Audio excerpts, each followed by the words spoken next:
SacTown Underground, welcome back to another amazing show. I am Celestial Thomas, your host for the evening of SacTown Underground. And Amalayla here. Guys, we are here at the Crocker Art Museum and we are so excited to present to you CrockerCon. Given the face, right? That's what it is. But you guys are in for an amazing show. Of course, we have to start it off by presenting our calendar powered by Sacramento 365. And next up, we have Gringos Mexican Funnel Cake. You don't want to miss the surprise. Kyber Cave in studio, coming out to show you saberliciousness, bringing you guys the fire. Yes. And of course, if you want to learn some punching skills, we have a UFC coach interview, and you don't want to miss that. Oh, it's going to be exciting, y'all. Next up will be Mr. Keith Jouganatos with sports, as always, bringing you the impassioned life of the sports realm. And an inside look to the CrockerCon ArtMix. And another year for the White Party, hosted by DMR Productions for lupus awareness. Definitely come out and support that, guys.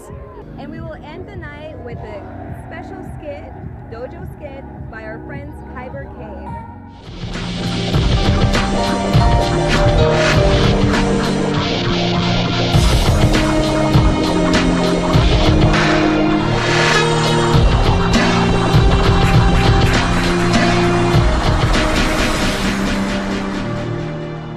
To keep you current with all the events happening here in the greater Sacramento area, we bring you the community calendar powered by Sacramento 365. Let's take a look.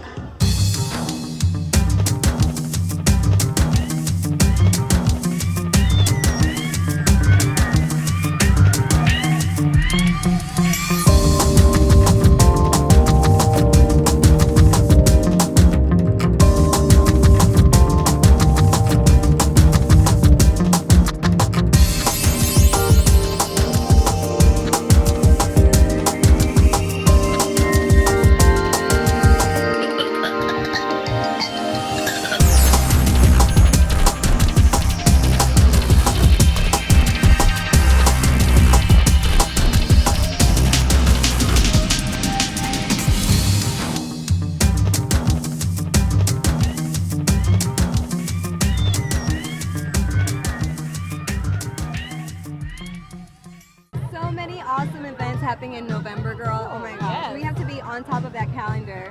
You coming with me, right? You know it. All day.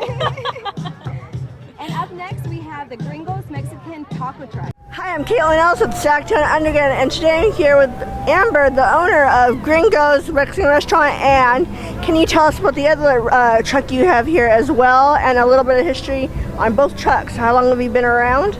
Yeah, totally. So we have two stands here. The Bacon Habit is one of them, and that's been here since, I believe it's 2012. So, and we do all things bacon and meat and fun, big fair food. And this year we brought something new. It's our Mexican funnel cake stand. So we do like fresh, authentic churros, just like you find on the streets in Mexico or Spain. We make them all from scratch, and then we do them crazy like a funnel cake. This is our jumbo size. We put on it cinnamon sugar and then strawberries, and we finish it all up with whipped cream. And then of course you got to put like all the good stuff on it. So my favorite way is with whipped cream, strawberries, and some caramel sauce on top, like that. At our other stand, the Bacon Habit, we do a sample of a cheesy bacon bomb, which is pepper jack cheese, and we wrap it in biscuit dough and then wrap it in bacon and deep fry it, so you get one of those bacon bombs. So we have at this stand at Gringos Mexican Funnel Cakes, we also have deep fried avocado french fries that are really good. It's like wedges of avocado that are breaded and fried, and we serve them with salsa.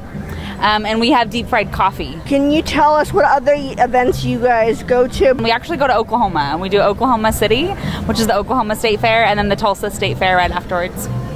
Thank you. If anybody wants to find out more about your restaurant, can you tell us where to find you? Yeah, so we actually don't have a brick and mortar restaurant. So this is here only for the State Fair, only up until the 28th. So if you want to have it, you got to come out here. Great. Thank you for joining us today. You guys ate all that? That looks so good, but no. Oh, I mean, Not eat all of it. that looked like a fun time. Especially fried coffee? Oh my gosh. All right.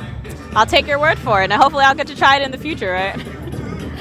All right, guys, who needs Halloween to dress up when you guys can go out to Fairfield and visit Kyber Cave, who is a cosplay store, but Don't let me give it away. Miss Alma had the great privilege of talking to the owners of that. Let's take a look at some of that footage. Hello everyone, I am here today with Kyber Cave and they are from Fairfield, California.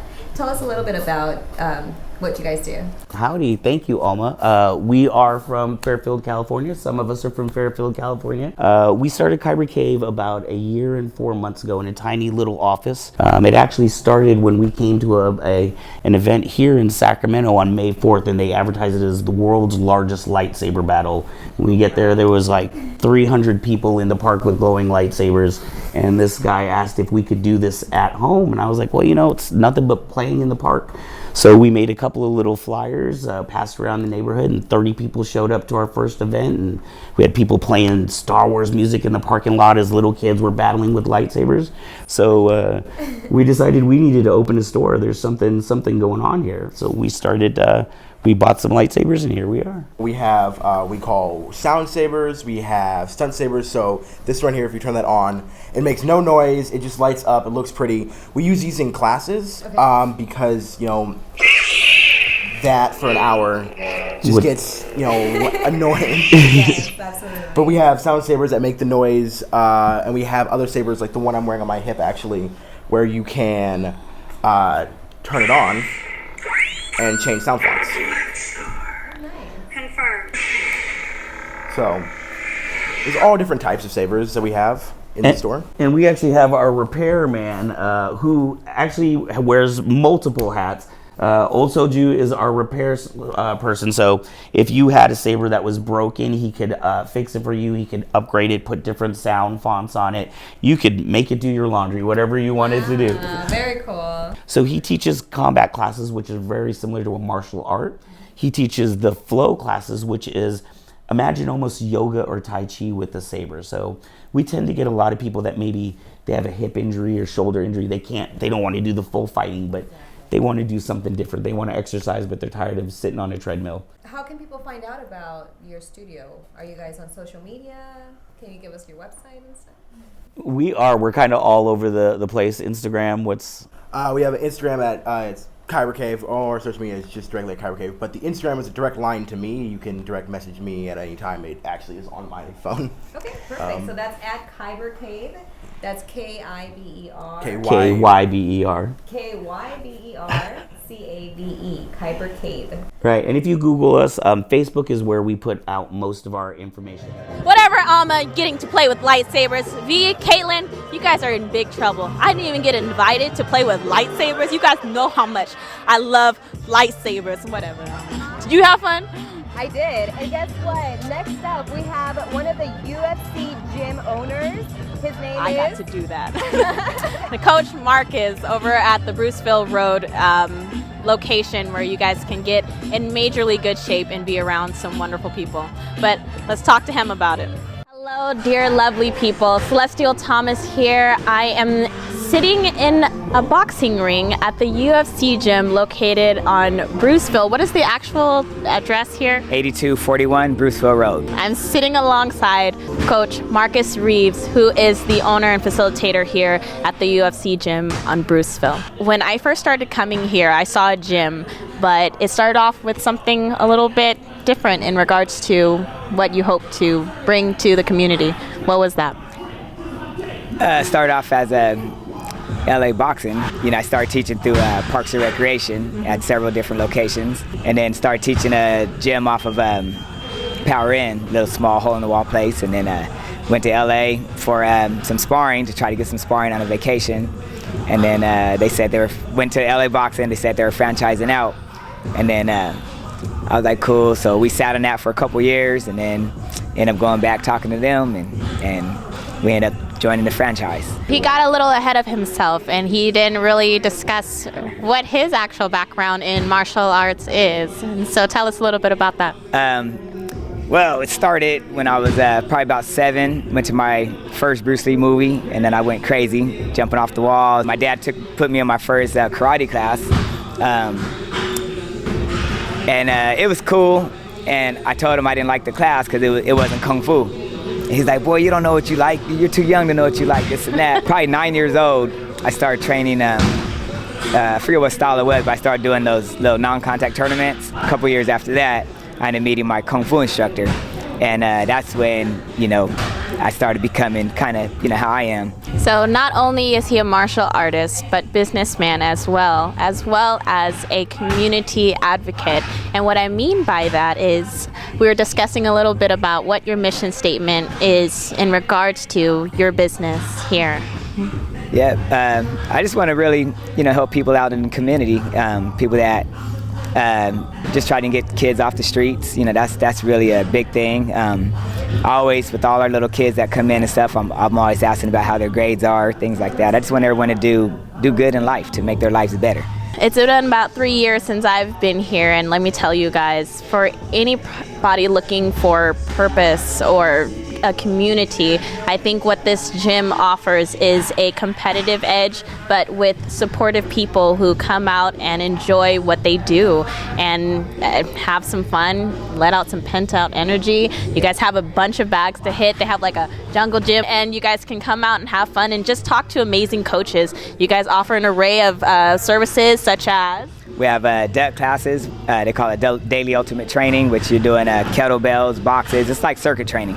We have if you just want to get in shape while you're learning real boxing, real kickboxing, jiu-jitsu classes. You can get in shape doing all that. If you want to compete and become a fighter, amateur or professional, we do it all. So there's two sides to every story. You know what I mean? Come in, have fun, be serious, and whatever you want. They have it all for you guys. So much great information from him. Oh my gosh, I want to take a class. Yes, you do. Yes, you do. And then you'll kill yourself afterwards, but in a good way. I like that kind of pain. Whoa. So anyways, let's move on to sports with Keith Jouganatos, who always brings us some impassioned and great information about what's happening in the sports realm. Yes, absolutely. Let's check it out. All right, let's get it over with. All right. Let's get it over with. Cat's out of the bag. It's finally time to talk about it. They can't fire me on this show. Marijuana and the NFL. The rules are simple. Marijuana, ganja, perp, dro, the big green, whatever you want to call it, jolly green thumb, I don't care, is illegal in the National Football League to use. It is a banned substance. If you are caught tested positive for marijuana in the National Football League, there will be dire consequences. However, I'm here to tell you that just because you get caught, there are many alternatives to getting by without smoking marijuana. For example, you could consume Toradol, which has effects like this. Or you could get addicted to painkillers, which can give results like this. Or the NFL could just allow you to do what you want to do, smoke your weed. Some NFL players this season will likely get caught smoking weed. They might smoke it through one of these. Some players might roll one up like this. They might smoke something like this. And we live in the social media world, high-tech savvy world, and if you don't want to, get your fingers all dirty and things of that nature, you might smoke the marijuana out of this. Your personal preference. The NFL, for some reason, does not live in the 21st century, where most corporate brands are now starting to embrace marijuana. You see, your United States government has found a way to capitalize and monopolize weed in certain states such as Colorado and California and certain spots. It's okay for some corporations to allow it. But when it comes to the NFL, it is still a banned substance. During this season, numerous players will likely be banned for weed, and some might get arrested, and then the car might reek of marijuana. You never know. The point being is this. The NFL still does not want to conform to marijuana, even though most of its players get addicted to painkillers. Even though the NFL does not want to conform to the idea of allowing its players to smoke weed. They would rather have you get addicted to painkillers or Toradol, as I was speaking on earlier. I mean, literally, let's go over this. What's the worst thing that could happen if you have players smoking weed in the NFL?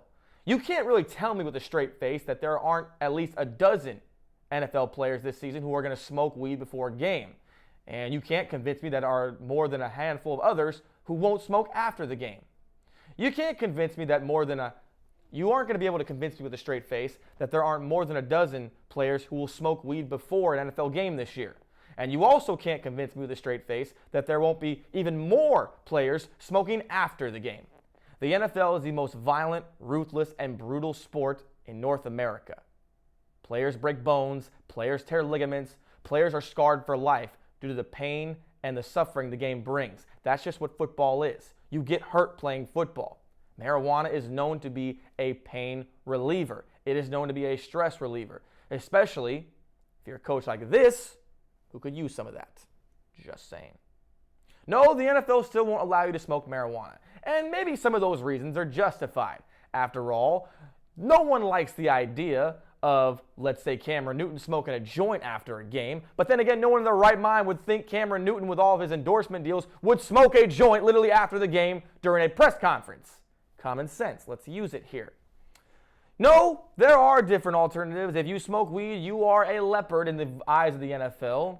You drive drunk and kill a person, you'll still get to play. You beat up your wife or you break your little toddler's arm and you get a contract extension. But if you smoke marijuana or you kneel for the flag, we're done with you for life. No more. The NFL is clueless when it comes to its stance on marijuana. It has not done any research. It will never. The NFL is a corporate organization which clearly states that if you smoke marijuana, you are not allowed to play in the NFL. And I get it. There are rules. Listen, if you work for a company that is paying you $5 million and they tell you blatantly you cannot smoke marijuana, then judging by the way your bank account is, you probably wouldn't want to smoke any marijuana. If you want to get $5 million richer, that is. But like I said, the NFL and its rules are completely backwards on this whole situation. Put this into perspective. Like I said, you drive drunk, you hit somebody with your vehicle, you'll play this Sunday. If you beat up your wife or girlfriend, if you break your little kid's arm, you will get a contract extension. If you beat up a senior citizen, you get picked up by the Bills the next day. The rules are so hypocritical. Why is it that I can go out and drive drunk and still be able to play, but if I smoke a joint, I'm completely banned for life? I don't understand that concept. I don't understand that thinking. The results and the statistics show that marijuana is 10,000 times safer than alcohol is. Yet still the NFL wants to play this game where they act like all their players aren't smoking weed. Spoiler alert, the NFL wants to act like all of its players are somehow not smoking weed. They live in this fantasy world where they think all their employees are not smoking weed. Spoiler alert, most of your employees are smoking weed. Listen, we can go back and forth on this forever and the next day and the day after that. The point is this. Marijuana is known to be 10,000 times less harmful to your body than alcohol is. You've got a better chance of driving drunk and killing somebody than you do of smoking and killing somebody. That's just how it is. Until then, NFL players, keep fighting the good fight, pass the drug tests, and don't worry, the off-season is right around the corner. And don't worry, the off-season is right around the corner. Now we're going to show you a little bit about what happened at the CrockerCon ArtMix. And guess what? These two got to dress up and do a little bit of playing around with some local Comic-Con characters. And it has been an amazing time thus far, guys. And don't let me tell you about it. Take a look at some of this footage. And alongside me is basically the person who is in charge and has brought Crocker Art Museum this lovely event, Mr. Eben. He has been giving me this beautiful synopsis of what his mission statement is with CrockerCon and what his hopes are in relaying this not only here but to multiple cities, to multiple countries, to express the mission statement of what I set out to do is to really help. Comic books are for everybody. They're art, they're literature, they're a material that they're a medium. So the mission statement here is self-expression, and it is definitely an expression of selves all around me. And he has given me some insight in regards to what that message is with CrockerCon, which started about 5 years ago. Yes, 7. Wow. Oh my goodness. Well, almost a decade. Tell me a little bit about, you have have a comic book that you have there too, right? Mine's B Squad, B Squad. which is about a bunch. They just recently picked it up and debuted it at San Diego Comic-Con. Wow. Oh, yeah, it was amazing. The whole thing, it's about a bunch of mercenaries that go on really ridiculous missions, and then because they're not the A team, then they're B Squad. I roll a die to figure out which one's the most expendable, and then I kill them off the series and replace them with a new one, so you're constantly making new friends. Awesome. And then your first comic book, I have to elaborate on this one. You have to tell people about this, and is it available for purchase or somewhere they can see it? It's available for free on my website. It's called Ebon 07. I did it with Dan Bethel. We did that for 6 years. It's about the janitors that clean up after James Bond. And so they all started kind of like the broken mess of a James Bond espionage mission, and then kind of go on their own mess adventure. Is what kind of how we called it. And where can you find this? On my website, so it's ebonburgoon.com or even ebon07.com, ebon07. ebon07.com. Thank you for that phonetic. So guys, what we have here again to sum up is just an array of amazing artists who come out here to express their version of what themselves are inside in form of comic. And I think that you guys have done an incredible job, and it has allowed people of all ages, I'm telling you, from 100 down to tiny little babies who are coming out here, and you just know that your inner child is never dead, guys. Practice that muscle, strengthen it, and fortify that self-expression that I think we as human beings always need to progress.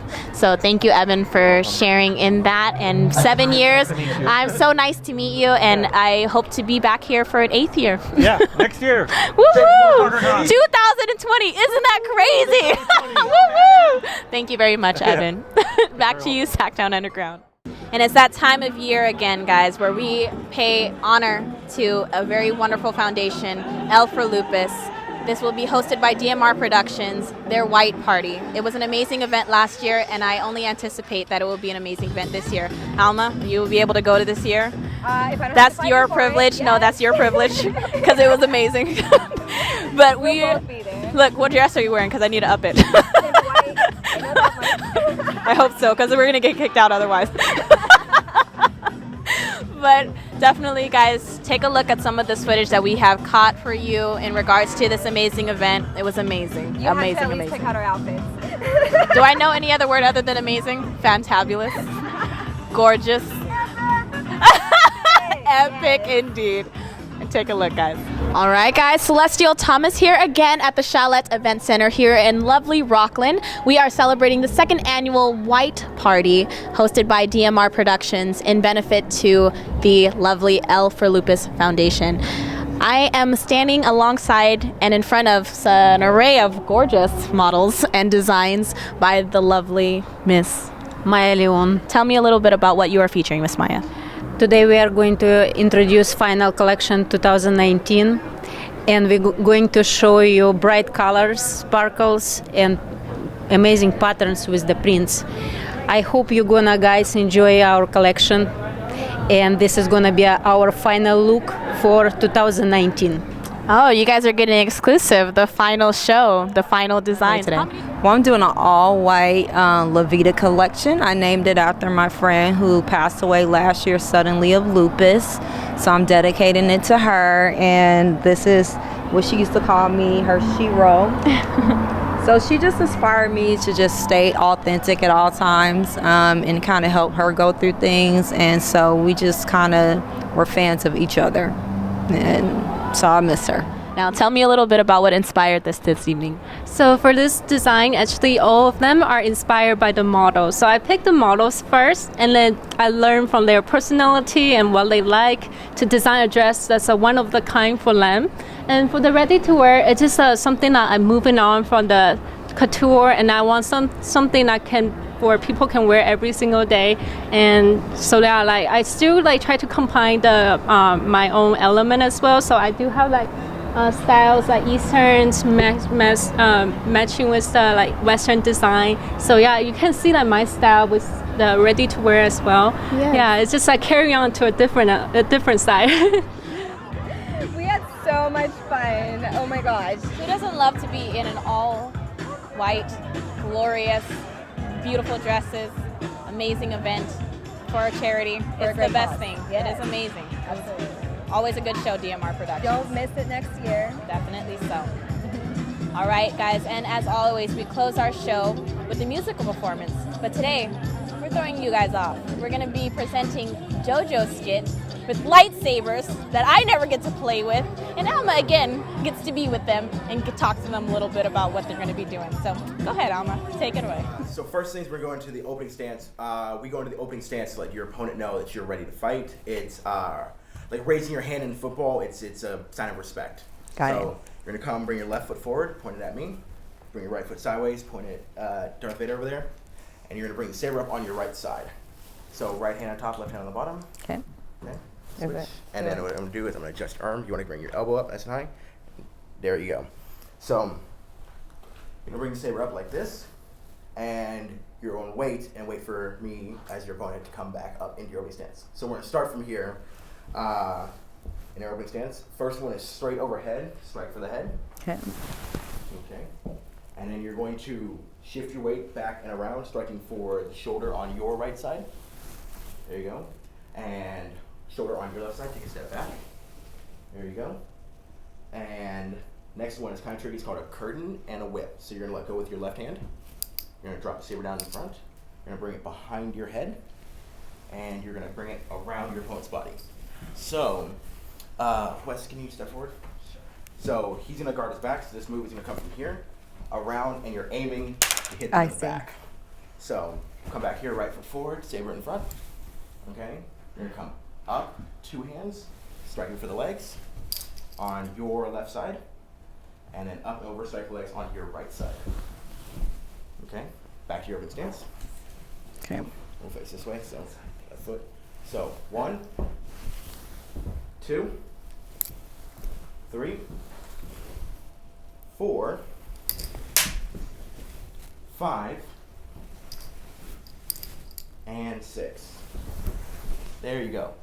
Let's go ahead and turn the sabers on. All right. So I'm going to hold the saber where you need to strike. Okay. I'm going to call out the numbers. I want you two to do it as well. You quick attacks, blocks. Ready? So strike. 1, 2. So strike here. Okay. You're doing this. Oh. 2. Strike here. 3. Behind the back. There you go. 4. 5. And 6. There you go. All right. Okay. 1. Other side. Oh, yeah. 2. Right here. 3. Behind the back. 4. 5. And 6. There you go. Good job. Got it. Yeah.